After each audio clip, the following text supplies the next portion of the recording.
about Uganda Clays, their responses they have given, but I'm still not satisfied. And what am I asking? The loan was first granted to Uganda Clays in 2011. The same loan was restructured in 2024. And the question we're asking, which is to safeguard you going forward, or for us to know whether the savers' money is at risk.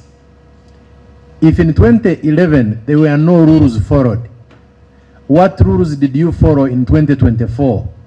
And assuming you didn't follow any rules in 2024, what rules do you have in place to guide issues related with lending, borrowing, and loaning in the event that you want to engage with an entity in which you have shares? Thank you. You? Yes, Honorable. Thank you, Mr. Chairman, for the opportunity. Finally, I've caught your eye. And Mr. Chairman, through you to the MD. The MD earlier alluded that Mr. Zay, Amos Zay, is looking for land elsewhere so that they could swap, because it was a swap deal. Are you mindful about the location?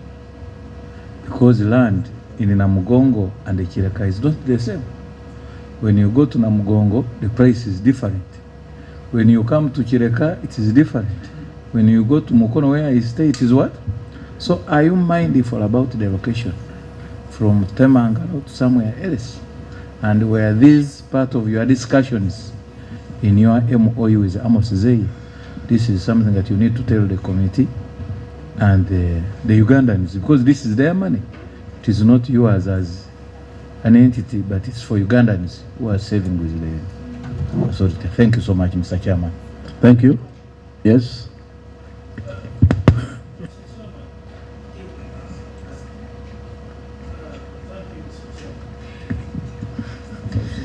Mr. Chairman, I earlier on asked entities that NSSF has so far invested in, and I can see on their page 39 of their document, when you go to New Vision Printing and Publishing Company, there is nothing that shows that it's doing well among other companies, because the trading prices are not even there on page 39 of your document. Mr. Chairman, while we've dealt well with the Temangalo, of course not conclusively, but still the Ruboa issue is also burning, Mr. Chairman. It's one of the projects that NSSF invested in a lot of money, and it's a white elephant as we speak today, Mr. Chairman. We need a thorough explanation in regard to the decision that was taken to invest in Ruboa, Mr. Chairman. Ruboa, please, Mark Ruboa, for the appropriate response.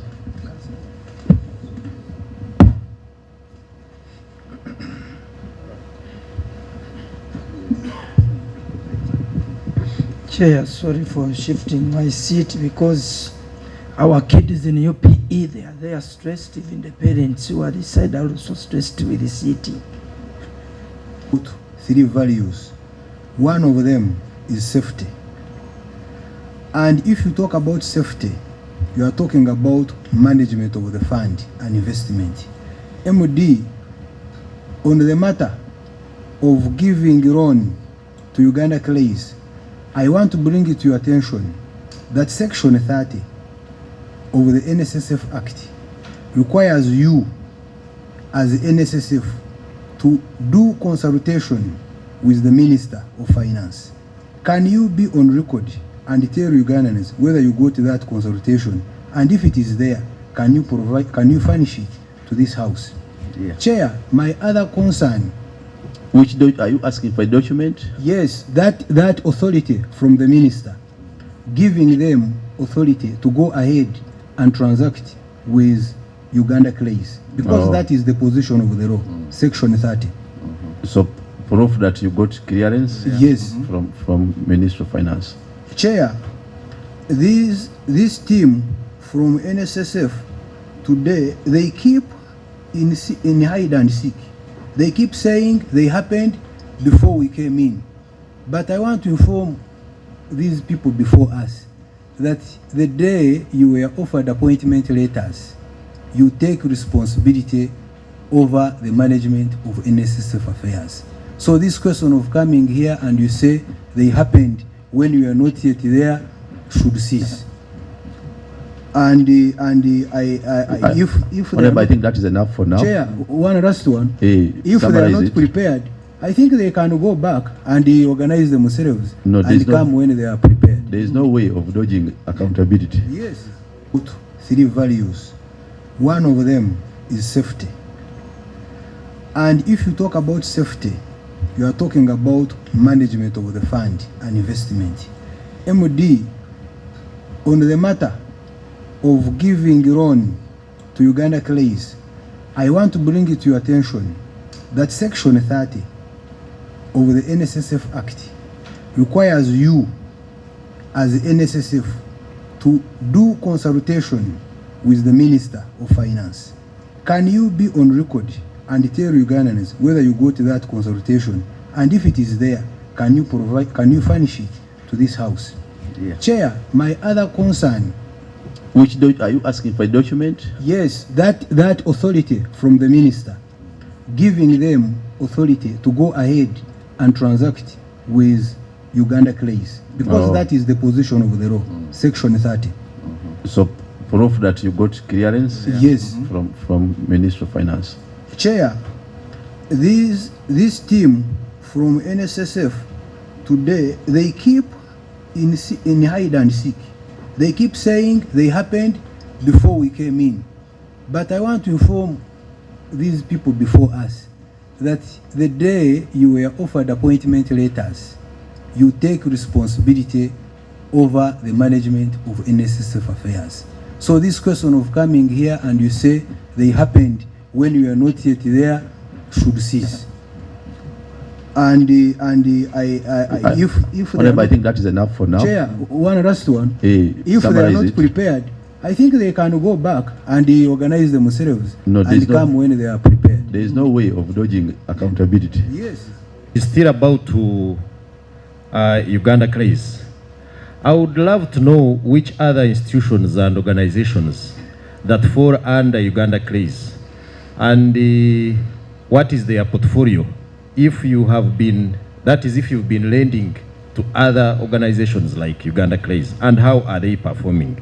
Would love to have such a report so that it can be clear that it is not actually Uganda Clays, or that you singled out only one entity in this country and it is what you loaned.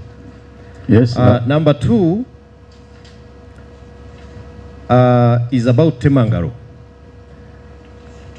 In about 2008 or thereby, there was an MOU where Mr. Nzei was supposed actually to compensate NSSF with another piece of land, about 100, and this whole process has been stalled. So we are wondering, is there hope that Ugandans will get that land? Is there hope that that business meant to be invested there will take shape? Finally, Mr. Chairman, I really think that we need a more interactive time with NSSF, because there are many issues and we will not get meaningful and sufficient engagements in just 3 hours. Between 11, as I can see, it's almost 1. We sat here at 11. We will not have a satisfactory engagement. I beg to submit, Mr. Don't Chairman. worry, you have the time for your issues. This is, I thank. Go to NSSF. Yeah, Chair, the MD, he was communicating to us. He stated in an easy way that to get money, even 2 days are enough. Even one donor phone you get.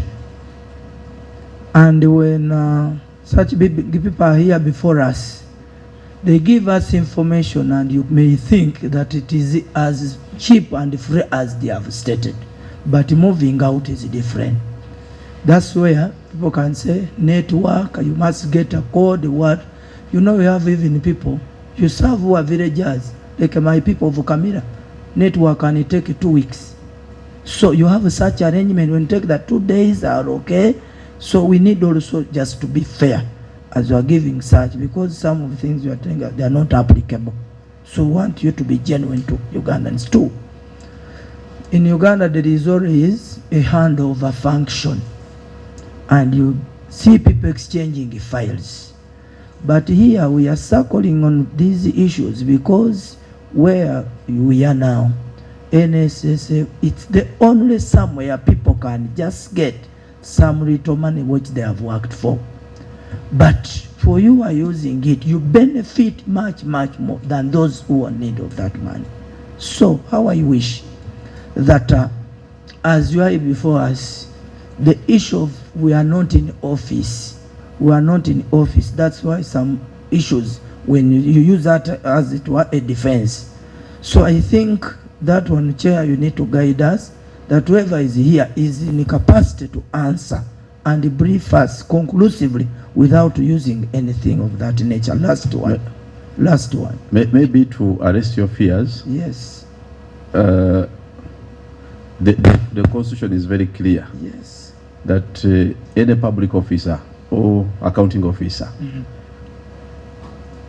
who is in charge of a vote, whether you are in office or you are out of office, you can still be invited or summoned to answer for any respective money which was spent or misspent. The answer that we are not in office is subject to scrutiny, and we actually entertain it based on available evidence.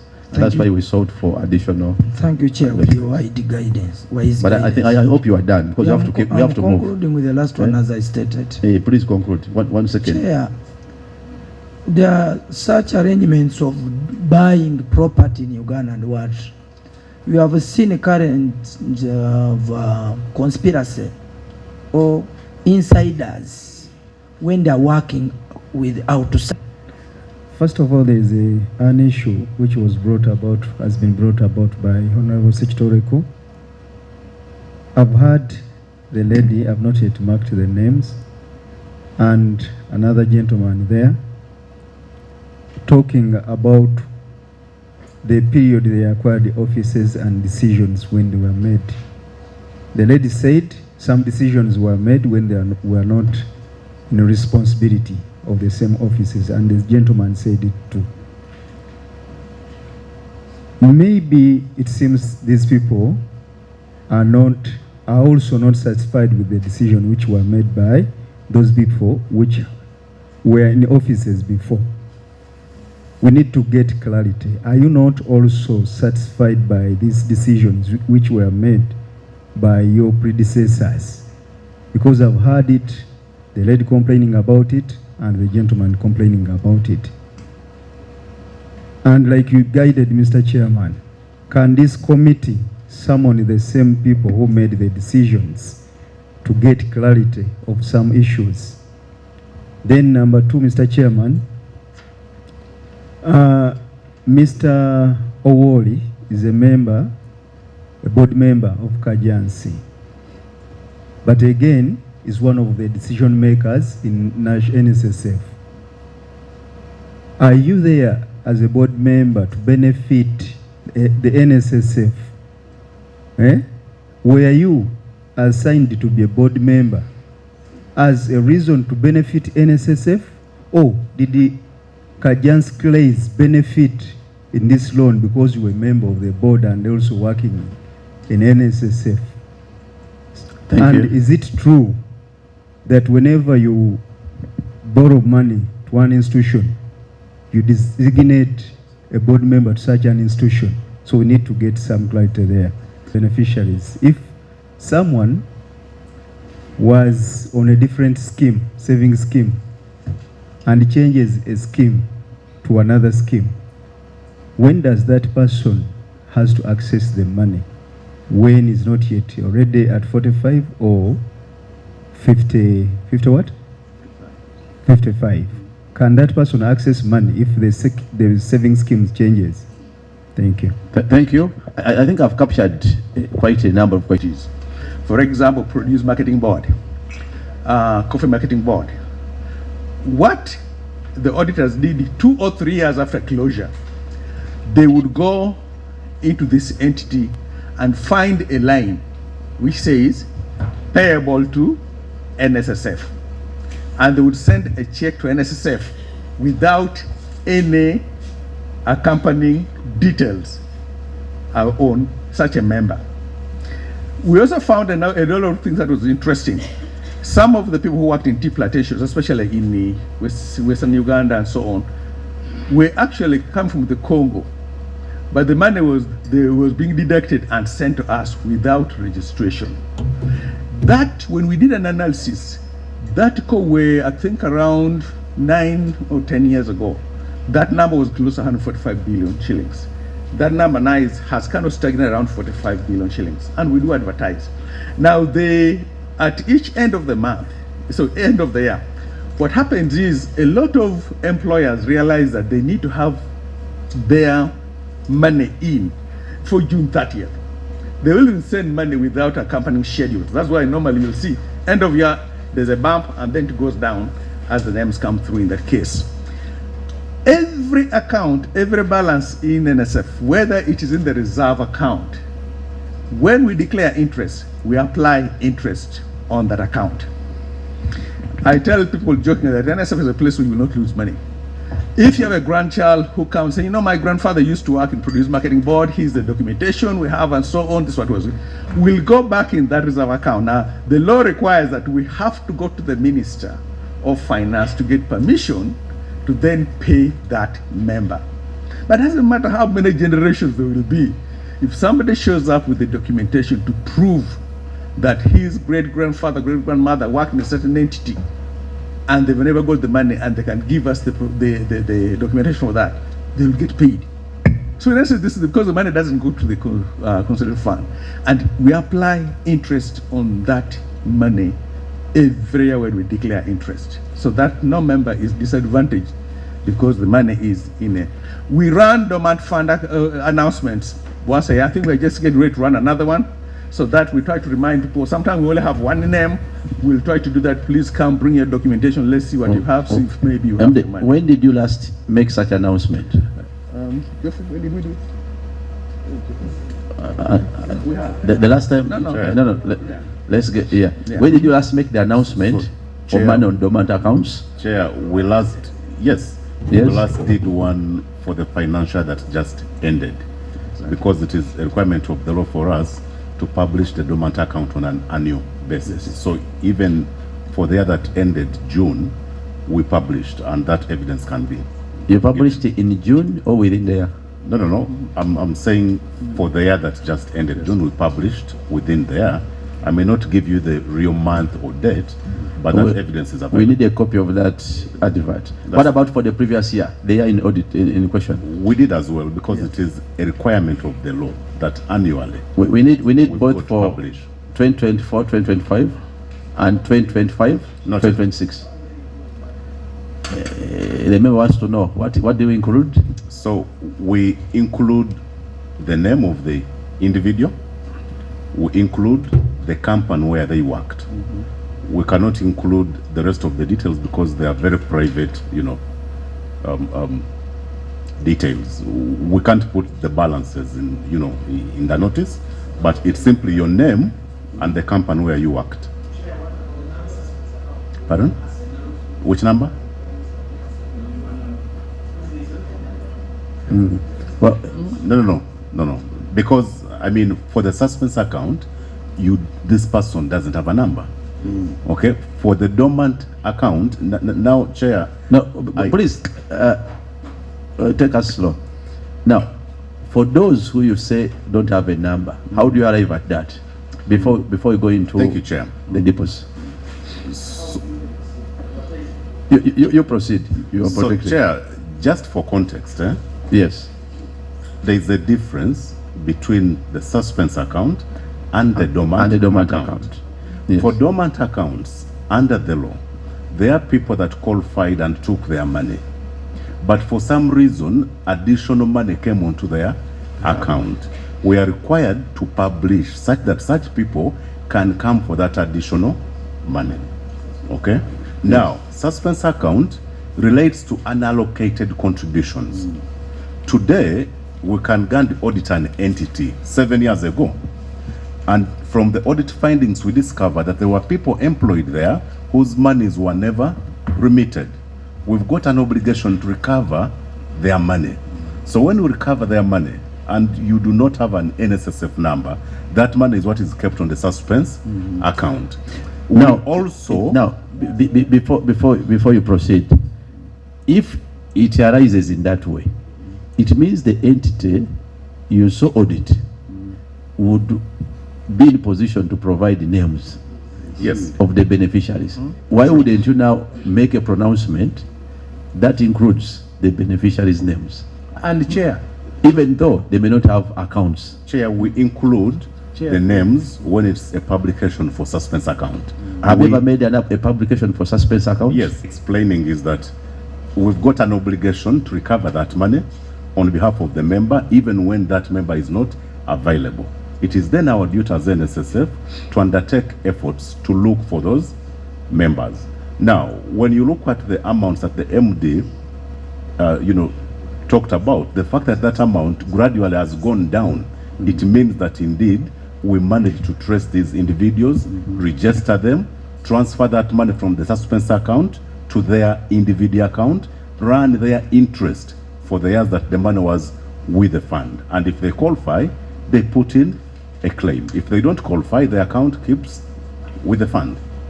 MD, complete the first questions before I open up. okay, thank you. Okay. Could the first? There were a couple of areas that, Chair, you wanted me to touch on. This is basically the forex expenditures, or these are not transactions.